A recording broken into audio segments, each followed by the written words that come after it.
leave this slide on for a few seconds for you to read. Most of you probably may have heard of this rather cerebral historian, Yuval Noah Harari. Some famous books, Sapiens is one of his earliest ones. The latest one is called Nexus. I've taken a quote from him. I read about this quote very recently. In some other context, of course, he's talking about the impact of artificial intelligence on change. I've taken the liberty of taking a larger perspective about change in India. So it is true that I think, my grandfather, I'm sure, would have talked about the world is changing. I'm 66, so you can imagine 100 years ago, he would also be talking about change. My father surely talked about so much change is happening, and I certainly think that a lot of change. What Mr. Harari says is the difference about this pace of change is the one which is different today. It's not about change. It's about the pace of change. He then goes on to say in another interview, and I trust him when he makes this statement, that almost nobody in this world can confidently say what the world might be 20 years from now. It's a rather scary thought. It's also exciting, So occasionally I talk to students in India and a few others, and I said, look, at this age of mine, 66, one part of me feels rather sad that I'm 66. I wish I was 36 when I just started my company, because change creates opportunity. So you could be scared of change, or you could be excited with change, because it is changing the status quo of just about everything which I know of. And therefore, if you are the adventurous kind, you would love this situation. So that is if I was 36, which I'm not. Then I feel very worried that, look, I still have a few more years ahead of me. Professionally, perhaps, and personally. And I'm scared of this change, simply because I do not know enough to handle it. And I don't have the capability to plan for it, because what can you plan if you do not know what to plan for? So I just thought, let me start by this rather optimistic or pessimistic, whichever way you look at it. Many of you are much younger than me. Look for change as an opportunity rather than only a threat. I'm going to show this chart to show how complex our world is. We use a term called smudged. I'll read it out, and you don't have to worry about reading too much. There is a copy of this presentation with Bill, should any one of you wish to get a copy, and if Bill wants to, please feel free to share this. There's a lot of data in this presentation, so I'm not going to spend time reading the data. I'm just trying to put together multiple factors which are looking into, which is making a world, I wear glasses. Think of it, like a little bit of oily fingerprints you have put on your front of your glasses. And it's the same kind of a sense. You can see something, but you can't see it very sharply. So in no particular order, I'm just saying that you have demographics, which I'll talk about in the next few minutes. On the right-hand side of this chart, there is Japan, likely to be the oldest economy in the world. 52 is going to be the median age in the next few years. 52. Growing up in India, the life expectancy when I was a young teenager was 60 plus. Not very much. And how are you talking about? 52 is a median age of a society. Look into conflict zones in India, variety of conflicts all over the world. There are conflicts everywhere. You also have then a very peculiar situation, which I do not know of, at least, and I'm looking at since the Second War. There. For the first time, you have EU and USA no longer being the drivers of economic growth. So in the past, think of it like a locomotive engine. You have these two very powerful engines. And they not only drove their own economies, but they also drove the rest of the world. Japan in the 70s, China in the 1990s and early 2000s. Today, these two engines are sputtering. This is also a new phenomenon, at least in the last 100 years. You then also look into regulations, and the session in the morning only talked about regulations. It, for some reason, across the world, is not only EU. Almost every regulator is like a kid in a toy shop. let's change this, let's change that, let's do this, let's do that. Without really understanding the world is very different. Regulation is needed, but regulation has to be balanced with pragmatism in terms of the lives of people who are currently living. We want to make sure that there are generations ahead of us who also have a comfortable life, a dignified life. What to do about 8 billion people who are currently on the planet? You have to think for them as well. So it's not to say that we mess up with our planet so that we leave nothing for the future. It's a tough ask. So you have regulations as well. So when you look into that scenario, and lastly but not the least, consumers are behaving very, very differently.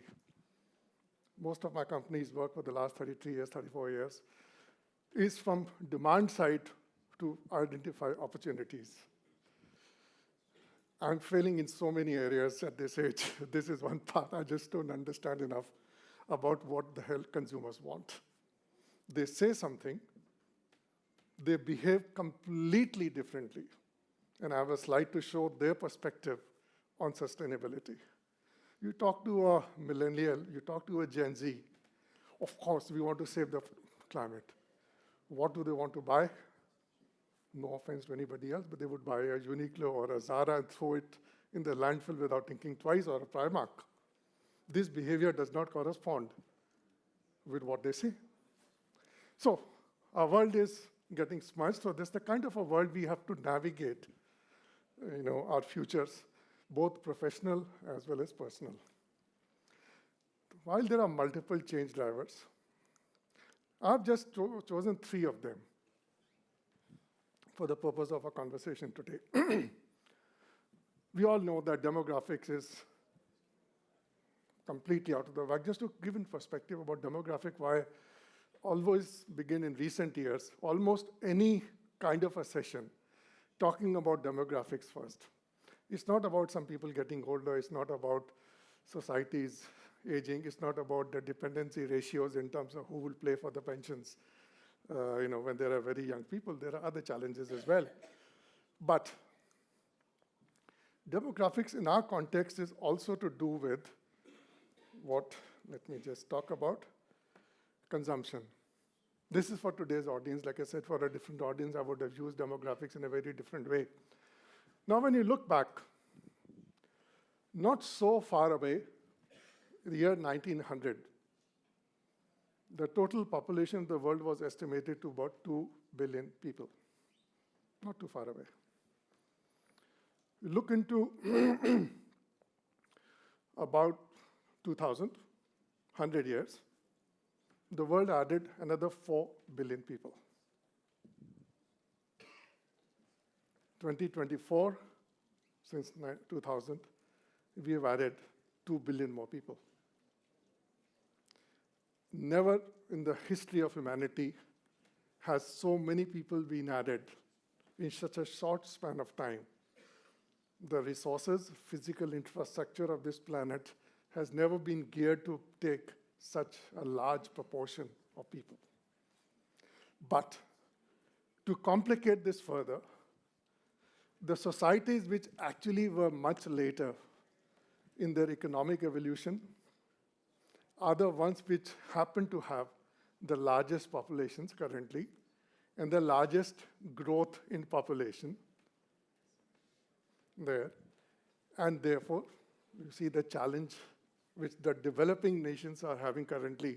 Large masses of people, they do not have opportunities to provide for them. They look into opportunities in the US and EU. As we know, those economies are struggling to keep pace, as I'll show some data later on. But net, you're finding demographics is playing out in multiple ways, and if you do not fully understand the implication of demography, I think some of our even policy influencing efforts, and certainly in terms of what we are looking into our businesses, I think the discourse would be incomplete if we do not fully understand that. But from our point of view today, the richest countries in this world are the oldest countries in the world as of now. It is therefore no surprise that the private final consumption expenditure, every major country in the world releases the data. It shows stagnation to start with, which mirrors economic stagnation. I'm using 1 or 2% growth as stagnation. So it's not zero, it's not a recession. But if you're growing at 2% year on year, and your PFCE is also more or less the same, but it's a composition of the PFCE, and I'll show some slides later on. Consumption on textiles and clothing in particular has been consistently going down, not now, for the last 10, 15 years. So this is something which is, I'm linking it beyond economics, even to demographics, in terms of as the population ages, the needs and their desires are undergoing a steady fundamental change. This is also creating conflicts. There is one generation like mine, the so-called boomer, which value sustainability far more. And there is another generation, just one generation younger than me, which is still looking at consumption and lifestyle in a very different way. And how do brands and retailers look into this kind of a dichotomy? It's not so easy. You cannot launch new concepts there. In addition to this, demographic, just completely as an aside, manufacturing is undergoing a fundamental shift. Automation cannot replace human labor beyond a certain point. Large industry can automate, but small, medium, and large industries cannot automate to the extent as people are making out to be. So manufacturing itself is hollowing out, as you know very well, in the EU and some parts of the US, which leads to its own vicious circle, which I will talk in the economic impact of this. Just these slides, just look at the graphs. It's difficult to read from a distance. Like I said, you have a copy of this. But by and large, in most countries, and I've taken EU, I've taken Japan, I've taken the USA, I've taken China, PFCE looks like stagnating. Normally, you would see it increasing, and the role of government public spending decreasing. It's not the case. No surprises. This chart actually reflects, just see the directional part is difficult to see, which is the apparel and clothing. But if you were to get a copy of this lecture, you will see it's moving from 5-6% in most markets of PFCE to about 3% or 3.5%. So even with similar incomes, or more or less same incomes, the quantum of money which a typical consumer is spending in most major markets in the world, barring China and India to some extent, but even China and India, the growth is anemic, surprisingly. And I'll talk about that from a fiber point of view a few minutes from now. This chart is the one which I just mentioned to you. Country after country after country spending on clothing. And this is over the last 20 years, 15 years. I think it is from 1990, in fact, 30 years. So it's not a trend which is post-COVID, pre-COVID. It's a 30-year trend nearly. In absolute dollars, we can talk about volume increasing partly because of the rise of value retailers. But if you were to see the size of the market in absolute dollars, pounds, and euros, no surprises, therefore, that the market is more or less stagnant. I mean, you can add 2%, 3% real growth rates year on year. It'll still show some change. But the change is not sufficient to drive a growth of the industry because you require growth in 8, 10, 15% to have sufficient amount of a profit pool to generate in research and development, in brand building, in training of people, and so on and so forth. Economic shift. Because of the fairly anemic economic growth in most developed markets, and I talked about manufacturing also getting big impacted. I went to the USA first time as a student at UCLA in 1980. Transforming for me as a life experience, whatever I saw. I saw for the first time what was a real middle class. The American dream of 2 cars in a garage, a vacation in Colorado, Vail, or a home in Florida. I mean, these were the kind of dreams a middle-income American had, and could fulfill. I saw no poverty almost. If I go back to the US now, and it's not the same story only about the US, I'm not singling US out, many parts of Europe. I do travel now still. As a tourist who has traveled, as a business person who has traveled the world in the last 40 years extensively, you see the sign of hollowing out of the middle class. So ironically, you see the rise in premiumization, which only reflects a lot of the growth of this 2-3% year on year is flowing somehow upwards on this pyramid. So the rich, to use a cliche, have got richer, continue to get richer. The poor remain poor. But it's the people who had come out of the poverty to the middle, their numbers seem to be shrinking. And there are all kinds of information, therefore it supports that. Who is a shopper at TJ Maxx in the US? I wouldn't have imagined a middle-class American shopping to TJ Maxx. A poor Indian student, there was no TJ Maxx, would go to a Salvation Army sometimes to pick up clothes. But today, you see the rise of second-hand market. I'll show a slide. It only reinforces that the middle class is being steadily hollowed out. It also, therefore, puts much more pressure about the social unrest, which is a topic for another day, because there are not enough resources for healthcare, education, infrastructure, and it's a vicious circle then. As a result of all of this dichotomy I just talked about, most companies, what they have tried to do in apparel and clothing I know of, and in footwear, slowly and steadily they've started to increase the prices first, because they think their customers have money there. But the pyramid is very narrow on the top. In the middle, no market. When I say no market means shrinking. Bottom, a lot of market. The customer needs are very different, and I'll link that to fiber preference.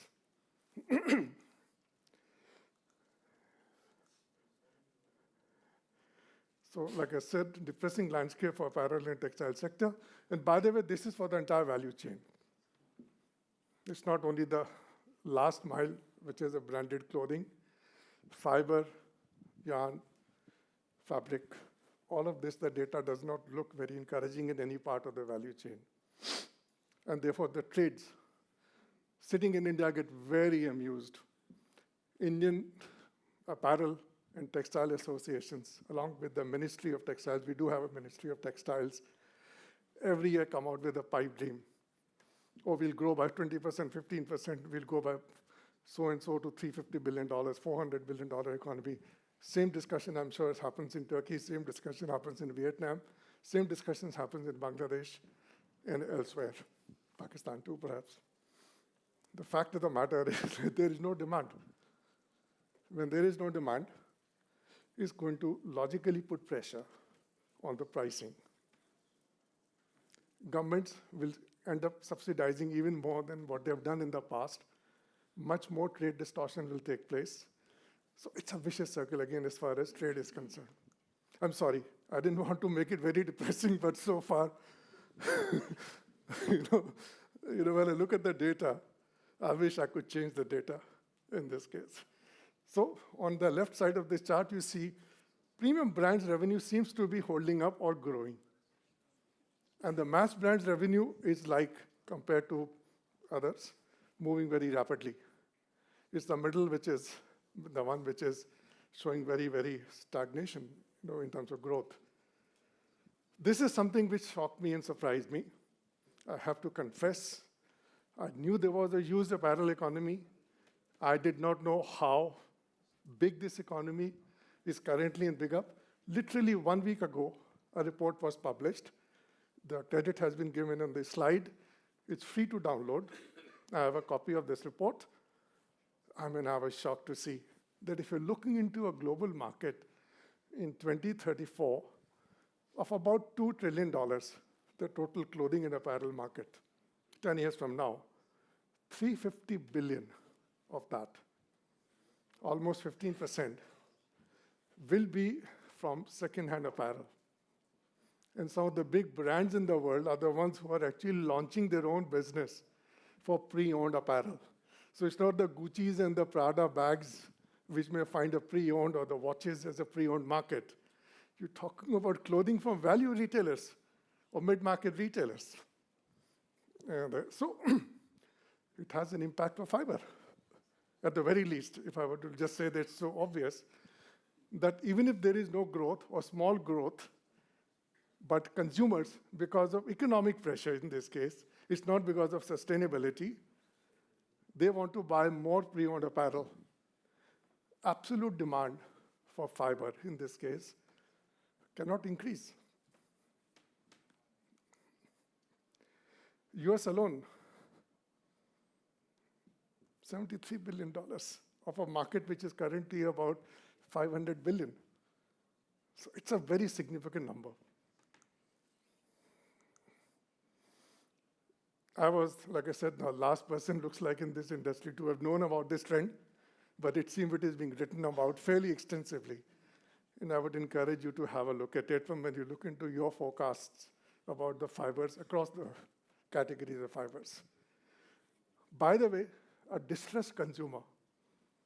One of the many factors why e-commerce is also taking off in a big way, and also in India, customers are looking for cheaper options. It's not about they're looking for more options. They're looking for cheaper options, which puts one more pressure on physical retailers, Bashir Saab.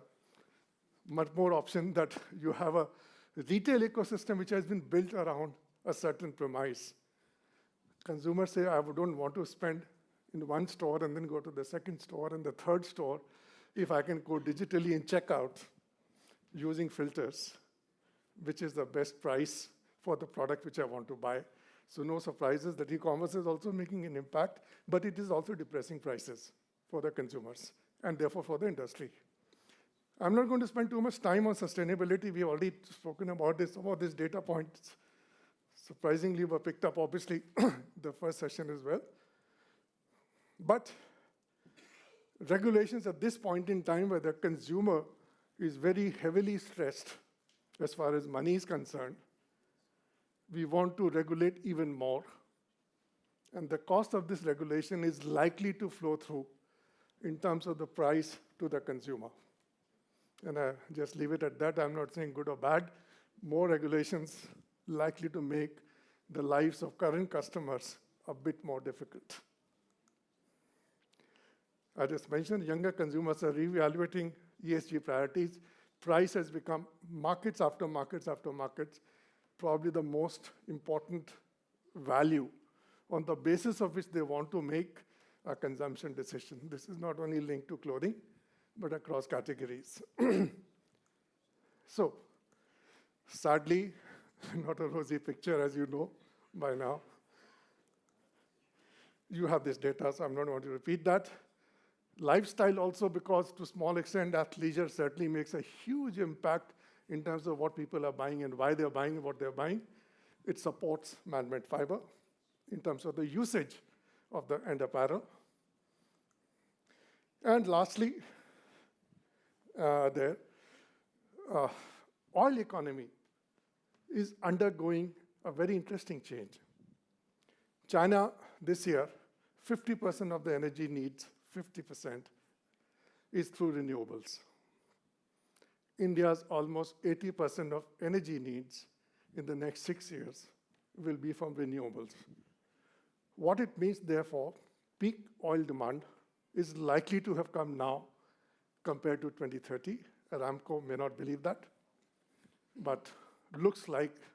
Now, what it means, therefore, availability of oil for downstream activities, not for energy, but for the paint industry, for the fiber industry, for multiple other industries which use crude oil as a raw material. Availability would be in more supply than the actual demand can catch up. Therefore, very, very likely that the pressures on pricing on MMF would be the reverse.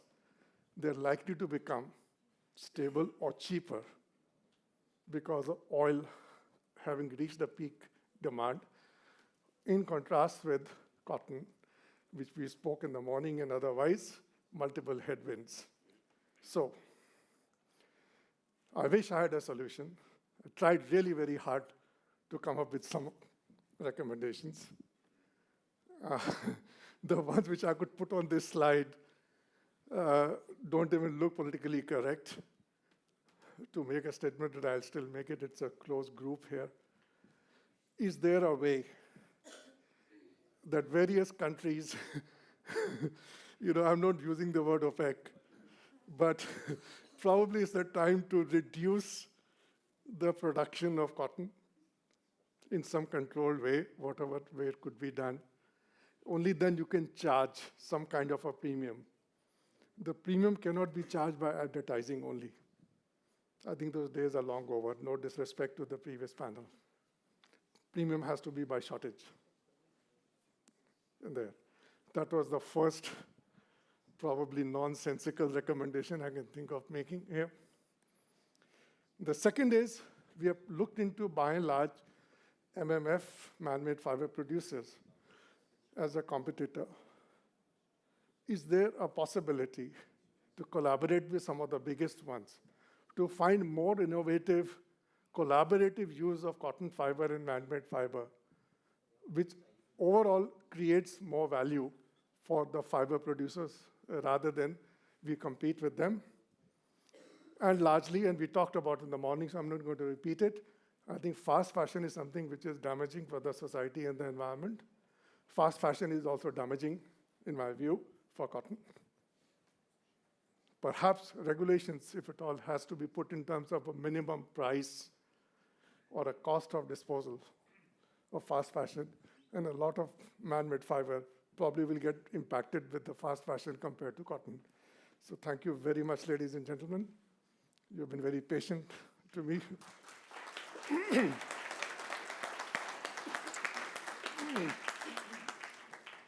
And I hope I have not depressed at the beginning of this lovely event. But thank you for this opportunity. I do not know if we have any questions. May we put up the Slido QR code? Thank you. Any questions for Mr. Singhal? And if there are none, I will not be upset, and I'll be disappointed, but it's okay.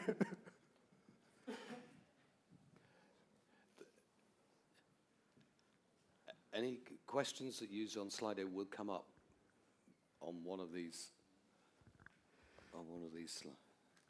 monitors. No questions in the room? There we have Olivier. Yes, please.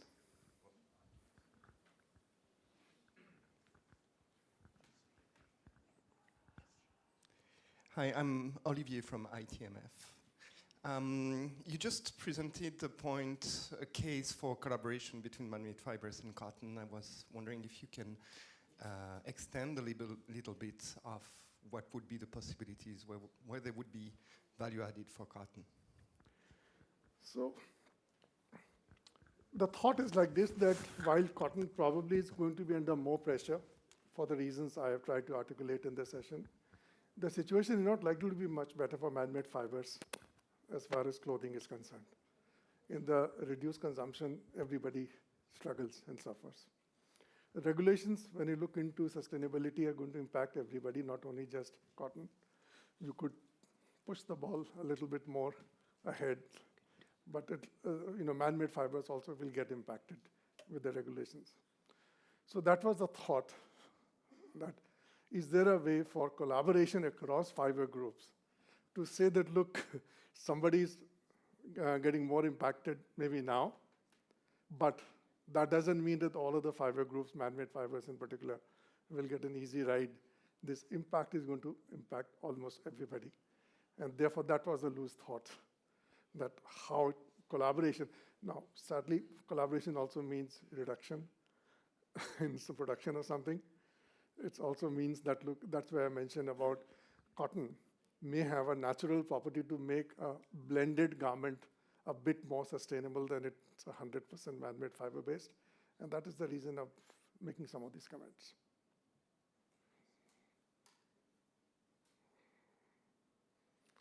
There are no other questions? Yes. Oh. Sorry. Can that put on the repeat monitor? It's not on the on this monitor. I don't know if you can see those. Yeah, I can see it now. Hello, Arvind.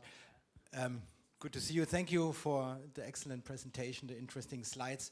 Are there pockets of growth for cotton, you know? I mean, in this depressing scenario that you outlined, because the global population is still growing until, I don't know, for the next 30, 40, 50 years, I think so. The middle class is growing.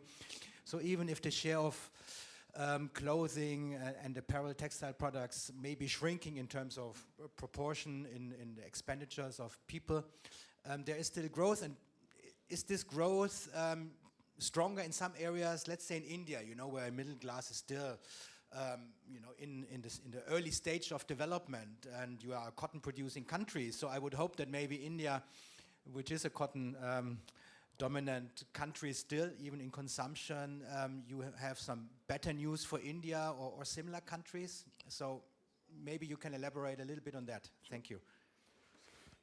So Christian from unfortunately, ITMF, sorry. Yes.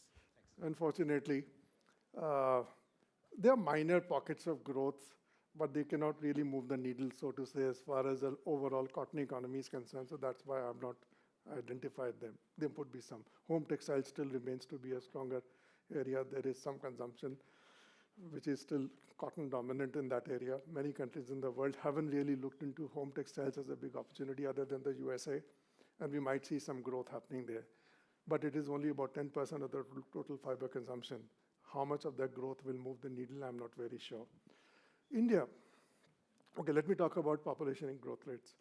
I think almost every forecast as far as the growth of population for the last 25 years has turned out to be wrong. In the sense, populations are collapsing, growth rates are collapsing just across everywhere. India will do the census now, much delayed, but most people estimate it's already at about 19 per thousand, which means it is below the replacement rates. And there are parts of India which actually have a birth rate of 10, 9, 11. They look like Europe, big states in India. So a population may not continue to grow over the next 30 years. It might grow for maybe another 10, 15 years.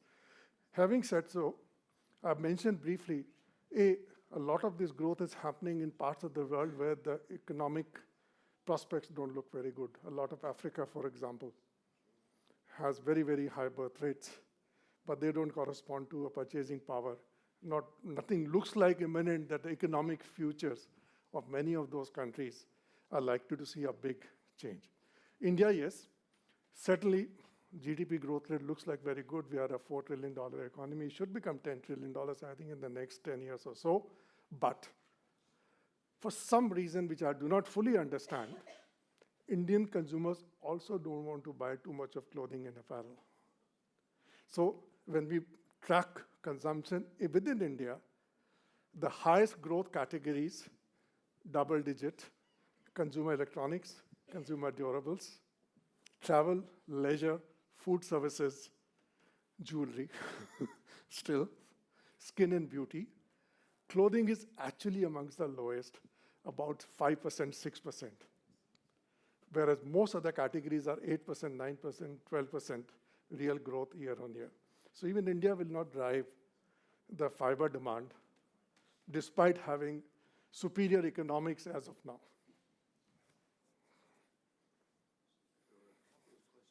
Yes, ma'am. Oh, sorry.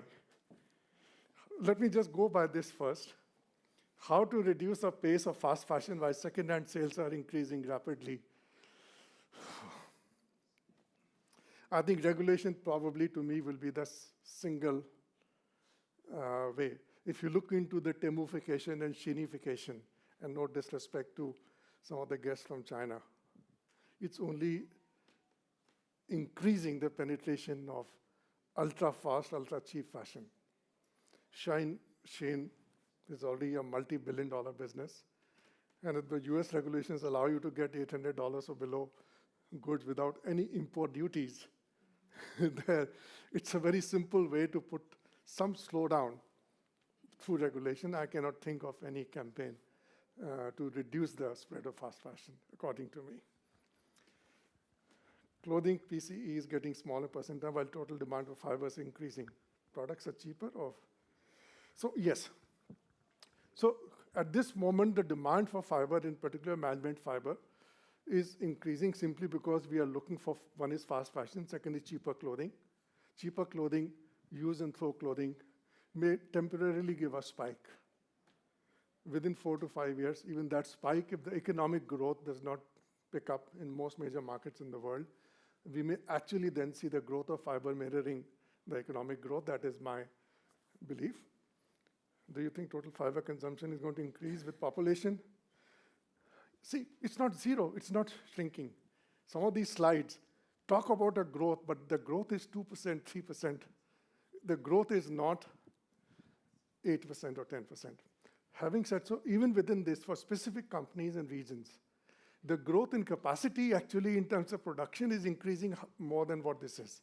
So the challenge is oversupply beginning to build up in many parts of the world.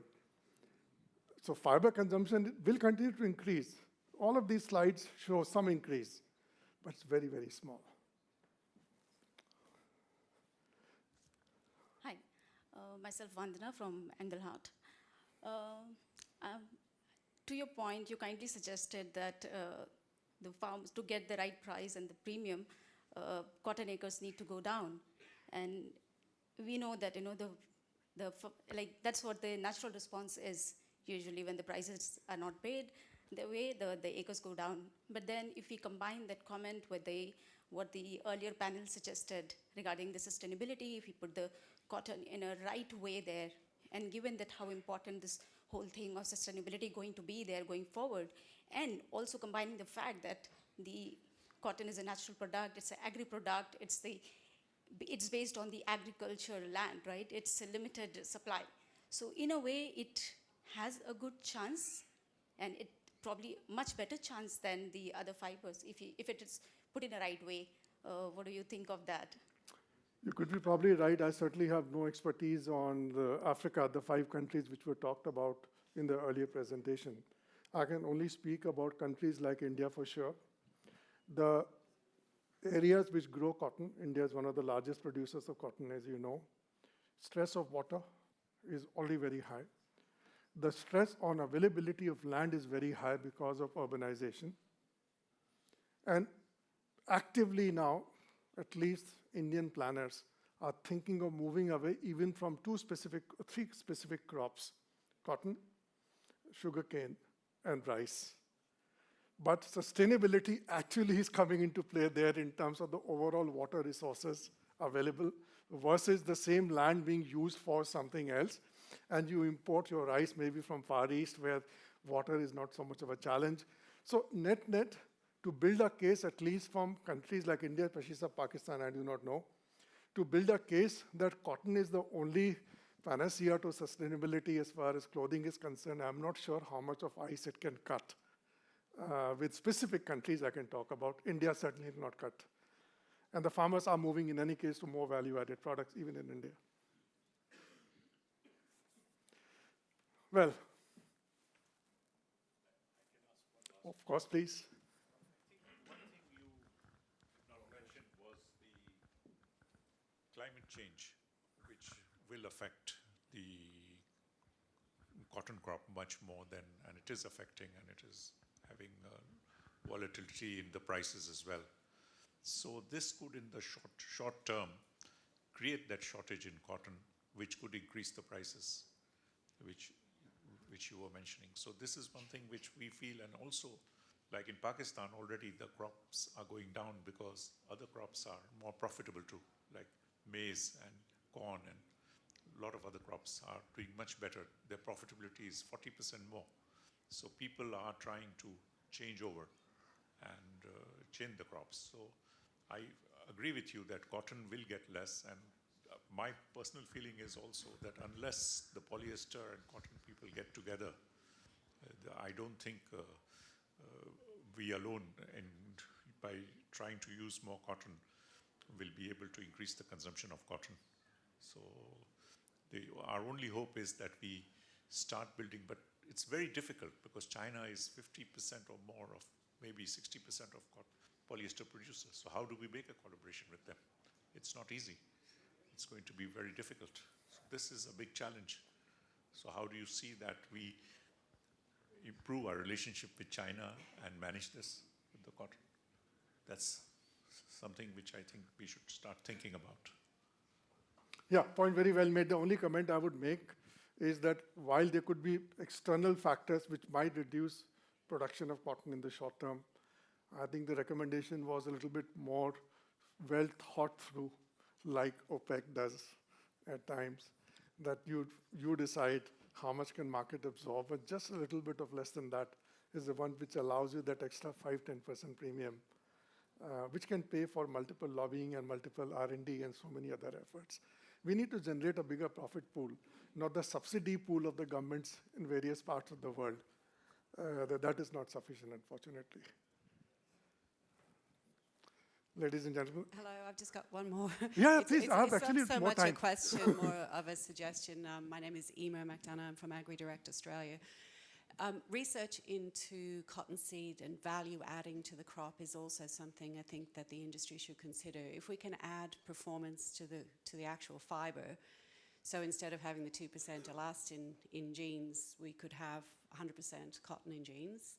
And it's also fully biodegradable, so it adds to the recyclability of the fibre. But also there's research being done to reduce gossypol in cottonseed, which could make it a valuable source of human protein going forward. So I think, again, more opportunities to kind of counteract the challenges that we face. I agree with you. I think research can be a solution to so many other challenges. I think the limitation there is the actual quantum of resources available.